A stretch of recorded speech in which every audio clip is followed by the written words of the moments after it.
our conversation.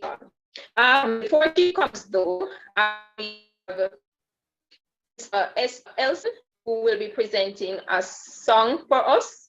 And as she does her special item, the next voice that you'll be hearing will be that of Miss Antoinette Brooks.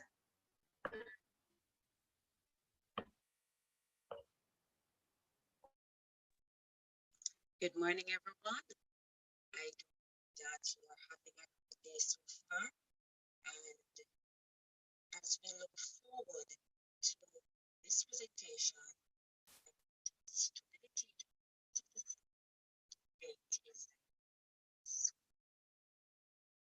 great is thy faithfulness, O God, my Father. There is no shadow turning with thee. Thou changest not, thy compassion, they fail not. Thou hast given and forever wilt be. Great is thy faithfulness. Great is thy faithfulness. Morning by morning, new mercies I see. Thou hast forgiven, thine hands have provided. Great is thy faithfulness, Lord, unto me. Summer and winter, and the springtime and harvest, sun, moon, and stars in their courses above, join with all nature in manifold witness to thy greatness, mercy, and love. Great is thy faithfulness. Great is thy faithfulness. Morning by morning, new mercies I see. All I have needed, thine hands hath provided. Great is thy faithfulness. Great is thy faithfulness. Great is thy faithfulness, Lord, unto thee. Lord, unto thee.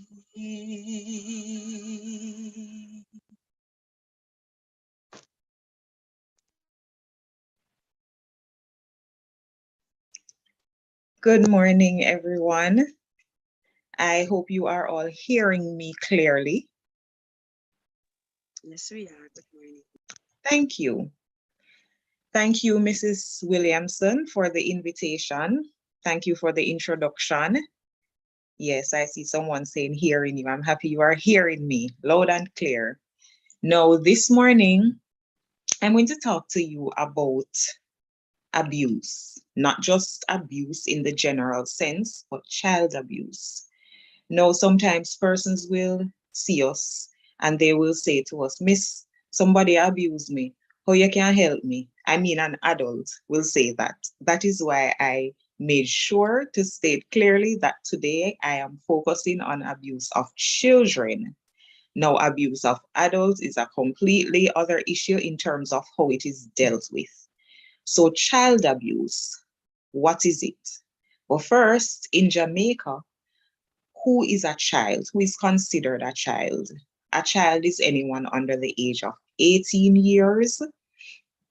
And so even if this is a person who is themselves a parent, that individual, as long as he or she is under 18 years old, regardless of their circumstances, is still considered a child.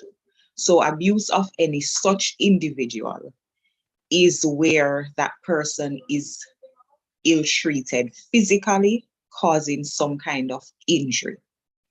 Now, that is physical abuse that refers to if there is physical injury. So abuse overall has to do with maltreatment of children. Maltreatment of children in a way where they are hurt emotionally, where they are hurt sexually, or where they are hurt physically. Physical abuse is not just spanking a child, because some persons will say, the government says that we should not spank the children, and so we are allowing them to get out of hand because you cannot slap a child. Physical abuse goes beyond that. Physical abuse is where you are beaten and it's to the point where you are causing some form of injury. You are causing some form of scarring in most cases. It may leave bruises, it may leave cuts, it may cause burns, and it may be, in some cases, persons may even say, tie up a child. Tie up a child as a way of restraining them. That is physical abuse. So physical abuse has to do with some physical injury being caused to the child. Now, there is another form of physical abuse that is called physical neglect. And this is where a child's needs are not being met by the parent or guardian. What are those needs then? These are needs such as medical needs. So the child may be ill, but they are not being taken for treatment, for medical treatment. The child may not be getting food, so they are hungry. And I don't mean hungry in terms of they had breakfast and they are getting lunch or dinner late. I mean not being fed. That is a form of physical abuse, or not being fed for several hours. There is also not protecting the child from physical danger. So a parent who is not seeking to keep their child protected from physical danger from somebody else is also neglecting that child. So things such as leaving a child unsupervised, leaving a child in the care of another child, that is a form of neglect. A child not being sent to school is a form of neglect. So we have, as I said, physical abuse, and then there's also physical neglect. Then let's look now at emotional abuse. Emotional abuse has to do with where the child is being referred to in derogatory ways. There are repeated expressions to the child that causes them to feel worthless, that causes them to feel hurt. And so that is what we refer to as emotional abuse. This could mean that you are comparing the child to other children.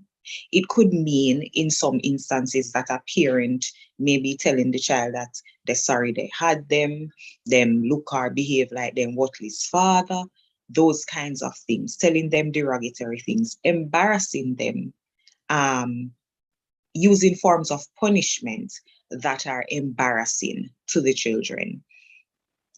And also failing to or withholding affection from a child. So some parents may ignore the child. So you can see that the child is reaching out to you. They may be trying to speak to you. They may be trying to hug you, but repeatedly you are withholding affection from the child, or you are ignoring the child. That is a form of emotional abuse. And when you call them names, when you call them derogatory names, that also is emotional abuse. What is sexual abuse? Sexual abuse is not only about having sexual intercourse with a child. Sexual abuse also includes exposure to sexual material.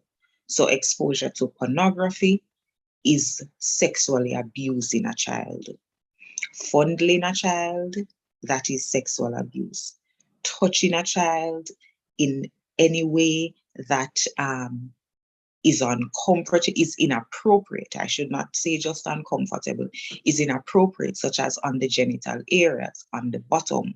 Those are considered to be forms of sexual abuse. Also, prostituting a child, that is definitely sexual abuse. There is this, well, fairly new, I wouldn't say brand new, but it may be new to some persons. So a fairly new act that is called grooming. Now, this is where an adult basically seeks to prepare a child for sexual behavior. So the adult may be excessively kind to the child. The adult may be excessively considerate towards the child, nice and friendly, and, getting the child to trust them so that later on they can engage in a sexual relationship with the child. The adult may also be in a step-by-step way introducing the child to sexual behavior or introducing the child to sexual material or trying to have conversations of that nature with the child. So they are grooming the child, and then afterwards they will seek to pounce upon them in terms of actually engaging the child in intercourse or in a sexual behavior with them. So that is something to also look out for in terms of the relations that we might observe between children and adults and how appropriate or inappropriate these relationships are. So we have to look out for even some of the kindnesses or, what we may interpret as kindnesses. Sometimes it is in an attempt to get something more that they should not be getting from a child. So let's be keen on that. Let us listen to our children so that when they tell us that they are uncomfortable with certain situations or uncomfortable with certain interactions, we seek to check it out. Now, sexual abuse in Jamaica, if you have any sexual relations with a person under 16 years old, you can be charged for that because the age of consent in Jamaica is 16. So it means that any sexual interaction between a child under 16 and any other person, note I didn't say an adult, any other person. So it means that even if it is another child, that child, once they're of the age of criminal responsibility, when I talk about the age of criminal responsibility, all that means is that the age by which you can be charged for committing an offense, and that is as of 12 years old. So no child under 12 can be charged for a criminal offense. Now, it therefore means that if there are children who are engaging in sexual relations and they are under 16, then somebody is liable to be charged, and you can and should make a report if you know of such a situation, because as I said before, the age of consent is 16. So that is one thing to look out for. There are some persons who we call prescribed persons. I don't know if we have any such persons on the platform today, but if you are in a job where you interact closely or interact frequently with children, you are considered by law to be a prescribed person. What that means is that if you are made aware of any situation where a child is being abused, as I would have described earlier, physically, emotionally, sexually, you are mandated to make a report. So it means you can't see it and not do anything because you can be charged. Now, I said persons who interact closely with children. So that would be if you say you operate a daycare, or you are a teacher, or you are a guidance counselor, or you work in a medical setting, whether at a hospital, a health center, a private practice. It means doctors, nurses, all those practitioners are considered to be prescribed persons. We as social workers are prescribed persons. So if you also work in a social service organization, you are working as a social worker. And if you're a social worker, you know you're a social worker. So you know who I'm talking. So these persons are considered by law to be prescribed persons. You must make a report if you know or suspect that a child is being abused in any way. As general citizens of the country, we are supposed to make a report as well. Anybody, you don't have to be a prescribed person. Once you know of a case of abuse or you even suspect, and the Child Care and Protection Act, that's the law that governs our work in the agency. The Child Care and Protection Act states that you don't even have to know for sure. You just need to have a suspicion. So something doesn't look right, in that interaction. Something doesn't look right at that home. I don't like what I hear over there. I don't like what I see. Something not right. So I want somebody to go and check it out. You can make a report on that basis. Failure to report, especially where you are directly told of abuse. So say the child tells you, or you have witnessed it, you've seen it, and you fail to report. That could attract a charge of 6 months imprisonment or $500,000 if you know and you fail to make a report. The charge is the same also if you make a false report. So if you are maliciously reporting something just to get someone in trouble, but you have no evidence, you have nothing to say, okay, there is even a suspicion, you can also be charged for that. So those are our obligations under law to make a report. How do you make a report? It's very, very simple right now. We had a longer number prior to this, which you may have heard of in the media, 1888 Protect. We now use a simple 3-digit number, which is 211. So you dial 211 free anywhere in the country. You can dial 211 and make a report. You may choose to give your name, or you may choose to make an anonymous report. Now, when you call, you are reporting to the National Children's Registry. That's where all the reports are received. When you make that report, if you wish to follow up, because sometimes persons come in, they make reports, or they call and they make reports, and then they want to check afterwards because they're saying, no one has come, I want to know what the status is, or maybe someone did come, but you just don't know that somebody actually has been investigating. And so you just want to find out the status. You get a case number when you make the report. So you can follow and use that number as your reference number if you want to get an update. Does not mean that you're going to be told details of the investigation, but at least you will know where the agency is at in terms of progress in the case. Now, some persons may be wondering, okay, if I don't see that abuse is taking place, I don't know for sure, but there is something that may not look so right. What are some of the things that I could look out for? Maybe in my child, maybe a child who is in my care, maybe a child at church. Sometimes you see some children and something doesn't look right. You're probably thinking, I wonder if.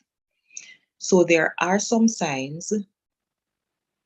Granted, this does not mean that once you see this, it indicates abuse. What it means is that it could be a sign of abuse. So there are some physical signs. There may be unexplained bruises. So sometimes children turn up at health centers or hospitals, maybe repeatedly with fractures, maybe repeatedly with bruises and cuts that when you ask the parent or guardian, how did this happen? The explanation just does not match up with what the injury looks like. Those are red flags. So those may be signs of physical abuse. You might see human bite marks because there are some adults that will bite the children as a form of physical abuse. There may be intake of harmful drugs by the child. That may be a sign that they are being abused. What are some of the signs of physical neglect? Perhaps you are a teacher, and a teacher is a prescribed person as well, and you may notice that one of your students always comes to school hungry, often displays poor hygiene, is usually dirty, unkempt, hair not being combed as it should be. They are presenting as being not at the developmental stage that they should be. These may be, and I mean in terms of physical development, these may be signs of physical neglect. There may be untreated cuts, untreated sores, untreated bruises. So this means that perhaps there are some injuries that the parent or guardian is not, attending to. These could be signs of physical neglect. Consistent lack of supervision. So maybe when you have reason to ask the child certain questions, you get to realize that they are often not at home with an adult, or they seem to be going home and letting themselves in the house by themselves with no one there or no one coming home soon. These are possible signs of neglect. Sexual abuse, things that you can look out for in terms of physical signs. There may be difficulty walking. The child may have difficulty sitting. There may be difficulty with bowel or bladder control. What we recognize, and the research actually backs this up, is that children who bedwet up to later on in life, where they have stopped using diapers, they are fully potty trained, they are probably 9, 10 years old, 12, 13, and still wet in the bed. There are many occasions where this is a result of that child having been sexually abused in the past, or a child who is going through sexual abuse. So that is actually also one of the signs usually of sexual abuse. Not in all cases, like I said, but it's a possible sign. Pain or itching in the genital area, that is a physical sign of sexual abuse. And that's something that needs to be checked out. That is considered urgent. If a child, especially a young child, seems to have some form of genital infection, that is cause for serious concern. Now, there are some general things that we can also look out for in terms of changes in appetite, changes in behavior, changes in the mood of a child. And these are things that can also indicate to us that a child may be in an abusive situation, where it could be that they are sleeping a lot more or sleeping a lot less than they were before. It may be that they have become withdrawn. They are probably showing signs of anger or extreme aggression. So there are simple things that cause them to act out. They may become more feisty, like more verbally forward than they used to be. They may appear depressed. These are some of the possible behavioral signs of a child who is being physically abused. If there are changes in behavior of any child generally, outside of a change that is caused by a stage of development, that is cause for concern, which could be even something else affecting the child and not even necessarily physical abuse. So again, if for any reason you have a child in your care, or you are interacting frequently with a child and you notice that there are changes, and I said changes that are not in line with a developmental stage, because we know that once the children touch puberty, once they reach the teenage years, we can expect some shifts in the behavior. We can expect some changes in the moods, because they are trying to understand all the things that are happening in their bodies, all the changes that are happening in their thoughts. And so there are some things that will change. There are some shifts that will take place. Outside of that, if it is that you notice changes and they are not in relation to that kind of change, developmental stage, then you would want to wonder what is happening with this child. Is there something happening at home? Is there something happening at school? Is there somebody or something that is making them uncomfortable?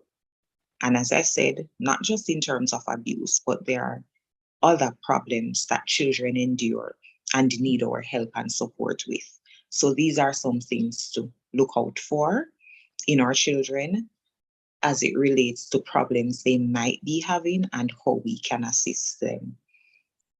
Call 211, be a friend to the child, be a friend to the youngsters. Let them feel that you are somebody they can confide in, whether or not you are a parent or guardian. And especially if you are a parent, guardian, or a relative, and you are residing with a child, ensure that you seek to build that kind of relationship where they can feel that they can trust you. So if something happens, if somebody does them something, if somebody abuses them, or if somebody is doing anything to make them uncomfortable, they know that there is this safe place and there is a safe person that they can talk to. Because many times they're talking to people who are not able to help them. Sometimes they're friends who are going through similar things or do not have the wisdom to direct them as they ought to be directed, or do not have the capacity or the skill to really guide them as they need to be led.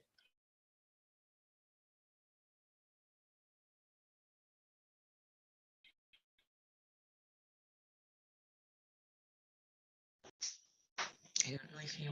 I had a little interruption there a while ago. I hope you did not miss that piece of my sentence, but let me just say it again in case you did, that we want to build trusting relationships with our children. And we want to still seek to extend ourselves when it comes to our teenagers. And I say extend ourselves because many persons consider this to be a difficult stage, and some people just can't be bothered.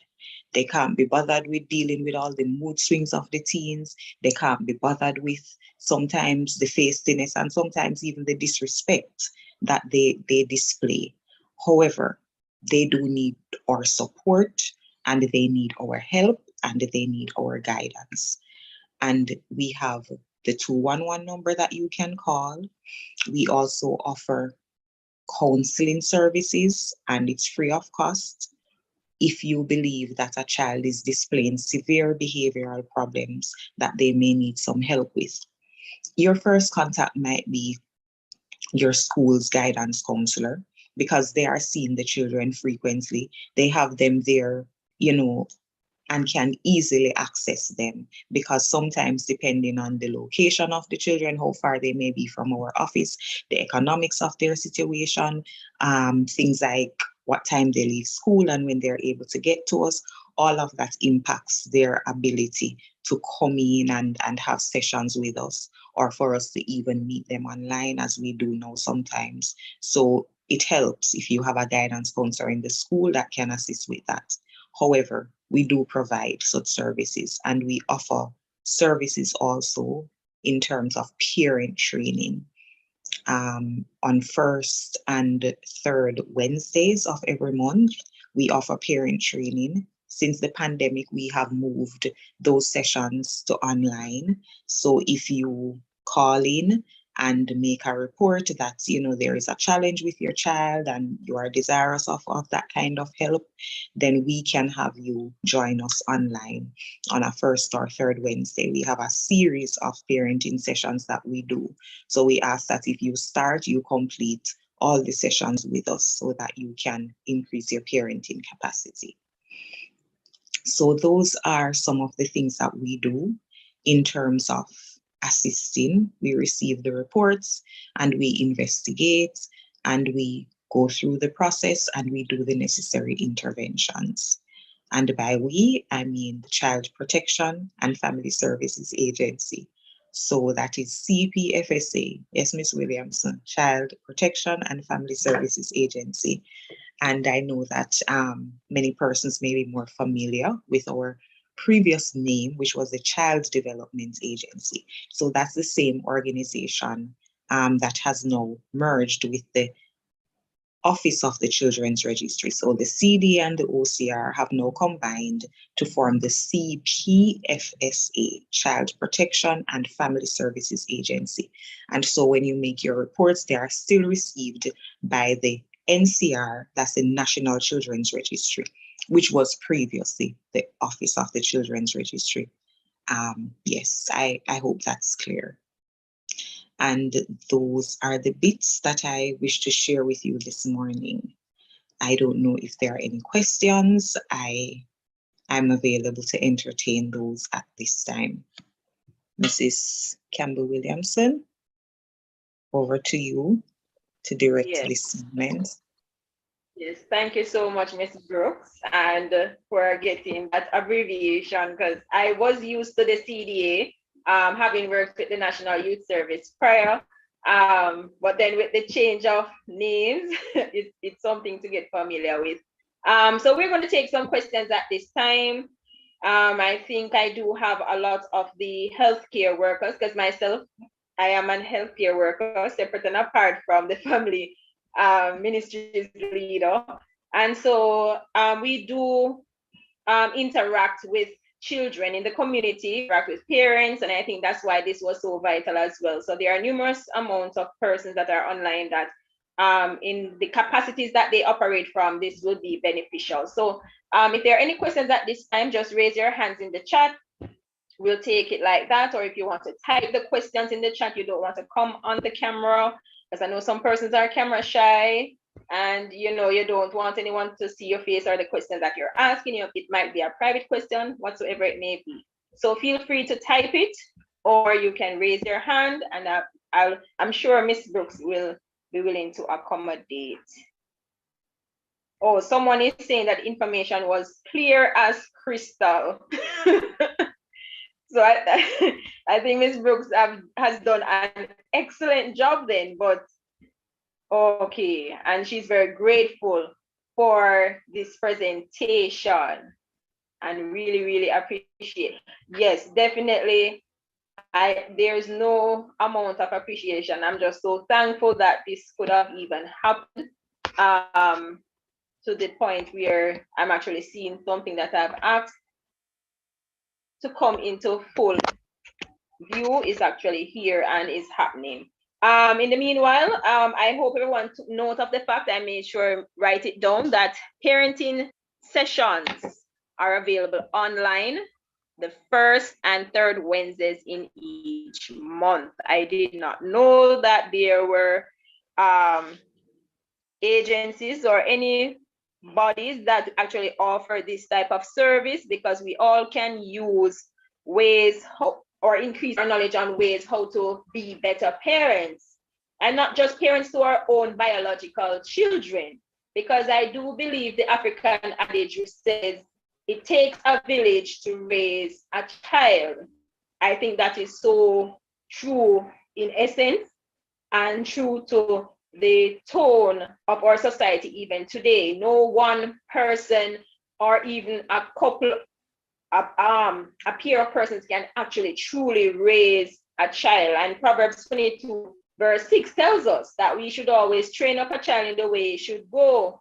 And when he is old, he will not depart of it. But some of that training has to come from even other persons giving us some wealth of information like what Miss Brooks has just done. And I came across 5 parenting tips that I want to share. In the meantime, you're thinking if there are any questions. If not, at the end of sharing these 5 tips, I will be closing the session. There are 5 parenting tips that I saw through my research that I want to share. One of them being preparation. Preparation is key.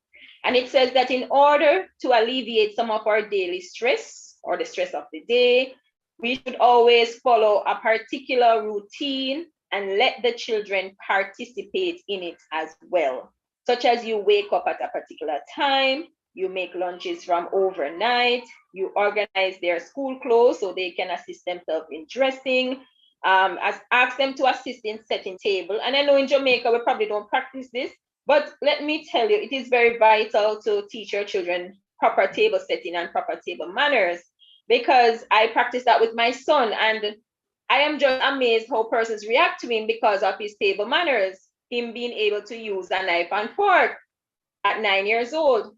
So setting the table and actually allowing them to utilize their utensils as well actually gives them a proper home training per se. So I want to encourage you to do that. And by allowing them to be more active in the household, that encourages responsible behavior, whether you believe it or not. The second tip that I have for parents is that you should always decompress. Decompress, yes.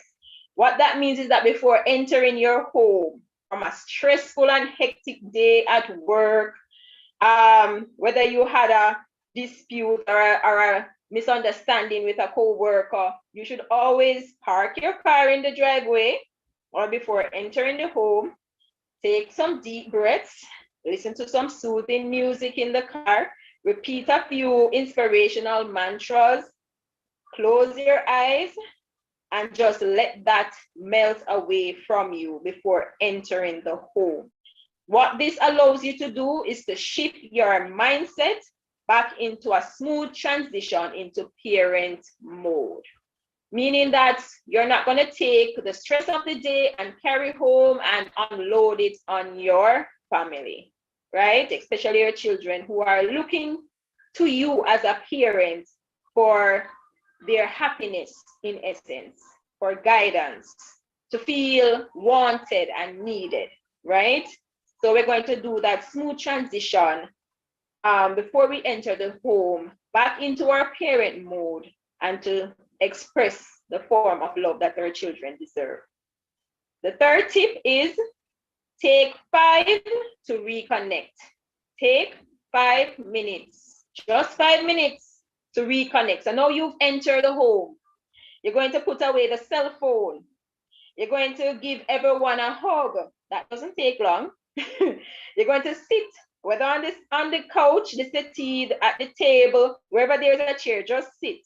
Spend a few minutes asking your family and especially your children about their day, how it went, what happened.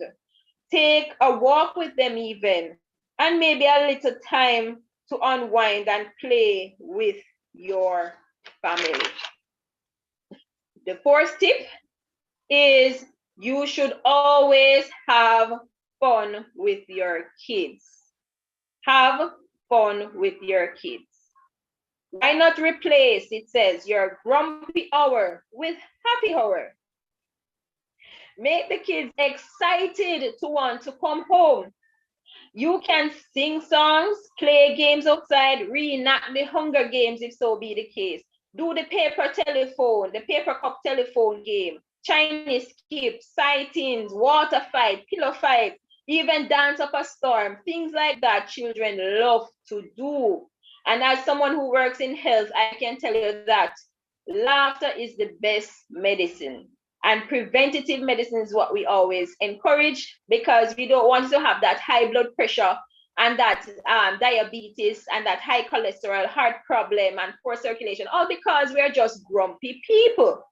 And we tend to carry all this stress on ourselves and unload it at home. And that is not fair to our children. So make sure you take time to have fun. It's as simple. And the last one is have the kids play their roles or do their part. What that means is that you should always introduce them to doing chores. And this will help to keep them occupied, because children are not just hyper or busybody, as you know, or my grandparents or my great grandparents would like to think. But by giving them activities and chores to do, such as taking the dog for a walk or feeding the dog, or taking the clothes out the washer, taking the clothes off the line, you know, cleaning up the dinner table after eating at breakfast or something like that, just sweeping up the veranda or the doorway. This will teach them responsibility and actually improve their self-esteem. And of course, we know in Jamaica where we say encouragement sweetens labor, and this is so true, because who wouldn't want rewards? Who don't love to receive gifts? And these gifts don't have to be anything elaborate.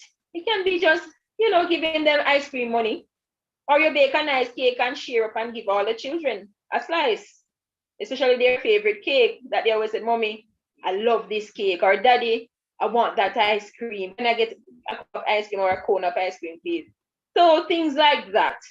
Nothing out of the ordinary that we should be mindful of in doing with our children. And at this time, you know, I'm not seeing any questions in the chat. Before you go on, Mrs. Williamson, if I may say something here. I did not indicate where our office is located if persons need to access our services by coming in. Because like I said, if you're making a report, you can call 211. But if you need to come to us for any other reason, we're at 16A Manchester Avenue, directly opposite Texaco gas station. If you know where the JPS office used to be, we are a little above that. We are next door to KG or something like that bakery, close to the hardware store as well. So yes, on the same building as the electoral office. Many persons know the electoral office. And our number is 986-6943. That's 986-6943. And again, I want to thank you. I want to commend Denbigh Seventh-day Adventist Church as well for doing this, especially at this time of the day. And I'm looking at the number of participants, and I think it is good that persons take the time to come out and you know, equip themselves with this knowledge. So I want to commend the church for that, and to ask you please to help us to spread the word, spread the information. Don't just take it and hold on to it. Use it up. Let persons know that they need to call. And when you see a child, don't be, you know, we know that there are some behavioral challenges sometimes, but don't focus so much on that, but focus on the fact that they are going to become adults. And we have the opportunity now to help to shape them into the adults that we want them to be when they grow up. So let's not turn a blind eye, but let us remember that whatever they become, we are all going to be a part of it, all be a part of that society. So let's do our part. Thank you so much. Definitely. And I am so sincerely appreciative of the time taken out of your busy schedule, Ms. Brooks, to accommodate us at the Denbigh Seventh-day Adventist Church in completing this this planned activity that we have for this year. I really do appreciate it. I appreciate all my colleagues that are also online that are in support of today's program. And as it continues or picks up at part 2 at 6:30 p.m. actually this evening, I hope to see for that guest presenter will also be going further in our parenting seminar. And so persons are of the view that it's continuing throughout the day. No, I have to go back to work, but I do want you to know that we will pick up at part 2 at 6:30 p.m. this evening. Same link. To join, and I guess with most persons being at work, I realized that the numbers, you know, could have been more, and I expect it to be even greater this evening. So thank you once again, Ms. Brooks, the team leader from the Child Protection and Family Services Agency. And if I am correct, I think the best way to describe your location is across from the Texaco gas station. I believe that's where the CDA was that I'm used to.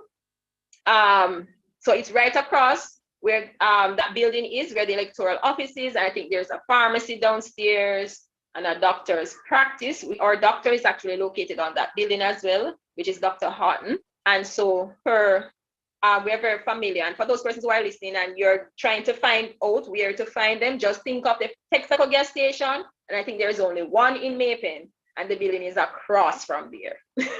So you can't get lost, okay? So thank you once again, Ms. Brooks, for facilitating us and for the wealth of information provided. I hope that you enjoy the rest of your afternoon. So likewise for everyone else who joined, and please do take care. You're welcome and thank you. Bye, everyone. Goodbye.